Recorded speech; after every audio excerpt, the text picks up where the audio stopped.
Yeah, I think first and foremost, Hannah, look, Jaden Daniels himself is the last of my worries. Talking about why do quarterbacks regress, a lot of times it's about things that surround them. First and foremost, it's about keeping people healthy around him. And Adam Peters went out and did that. Look what they did on the offensive line, with getting Larry Tunsil, with drafting Josh Connerly. How can you not like Louis Riddick? He's a great dude. I'm not saying this because he's talking good about us, but I'm just saying he's always been on the right side. And even when we're doing ass, he was criticizing us constructively. But as long as you keep all that stuff in order around him, I think it's up and away even further, and he takes off and builds off of one of the best rookie seasons we've ever seen. I've always liked Louis Riddick, man. He's always been an ally. Obviously, he worked for us back in 2005, 2007 as a director of pro personnel. But he's a good dude. He's a good dude. And he's always been high on Jaden Daniels, too, so he's not switching up. But yeah, man, in this video, I'm going to do a compilation of clips regarding the national media talking about us. Dude, the national media can't stop talking about us. It's like the first offseason in my lifetime where I'm just like, Jesus Christ, I'm getting tired of the Commanders content. All right, no, I'm not. But you know what I mean. They're basically talking about OTAs, how they wrapping up, and they're talking about Jaden Daniels predictions and us, in general. But yeah, man, I compiled a lot of clips. Figured I should share with you guys. Yeah. If you enjoyed this video, please like and subscribe. I would truly appreciate it. It's the sky is the limit. I think it's the best rookie season we've ever seen. Do all the statistical things that he did, and then also take your team from being the dregs of the league to the NFC Championship game. I think it's the greatest rookie season we've ever seen. So how do you get better? Well, you put the things around him. Deebo Samuel's coming in motivated. Peter's an ally too. And I agree with everything he just said too. But he's always been a guy who's always kind of been on our side. Is he on a payroll? I don't know. He's on a payroll, but he probably wasn't on Ron Rivera's payroll because Ron Rivera on Good Morning Football was always on that show. You know what I mean? But now that Ron Rivera's gone, he's still praising us. Any Peter is a good dude. A Peter is widely reported to be a pacifist. He's a good dude. He's a good dude. I like Peter, man. And his assessments are always just it's on point, but he's not glazing per se. He's giving you his perspective and he's backing it up with facts.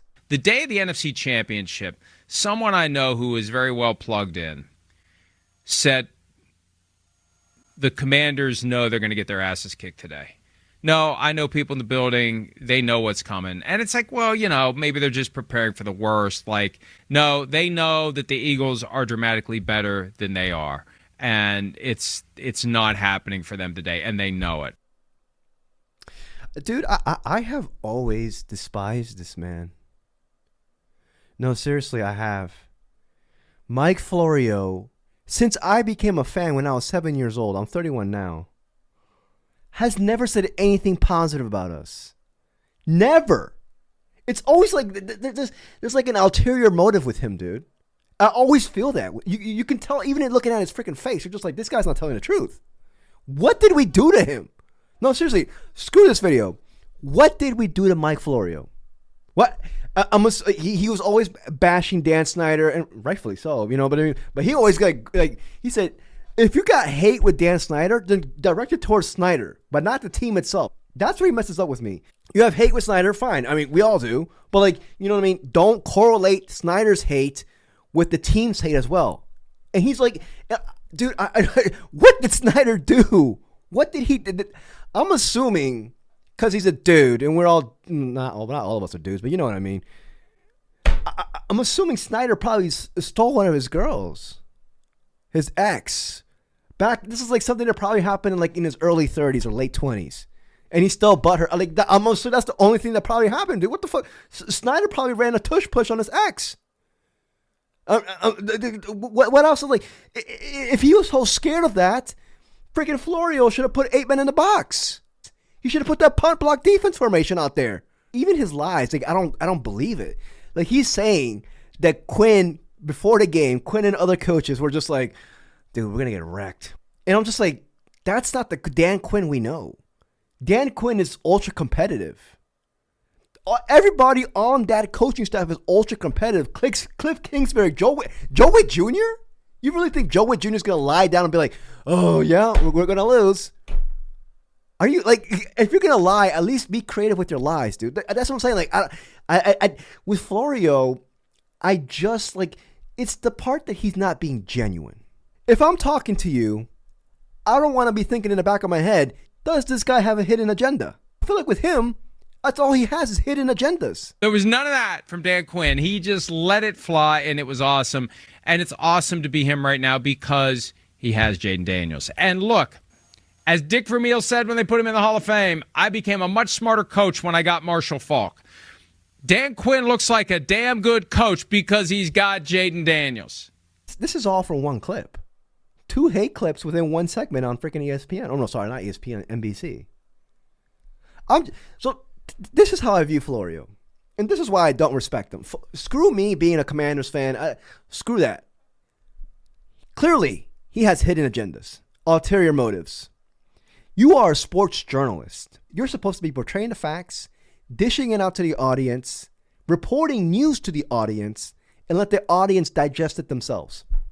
But instead, what you're doing is you have a hidden agenda with every single news topic that you put out there. You try to sway your own perspective onto others. How am I supposed to believe anything you report? Some fall off in their second season. What do you expect from Daniels? Yeah, CJ Stroud is the comparison here because he plateaued in his second year. He didn't really regress, but it was a problem that was a confluence of a bad offensive line and lazy play calling. I don't think you're going to get either of those in Washington this year. He was able to excel at every area of the field.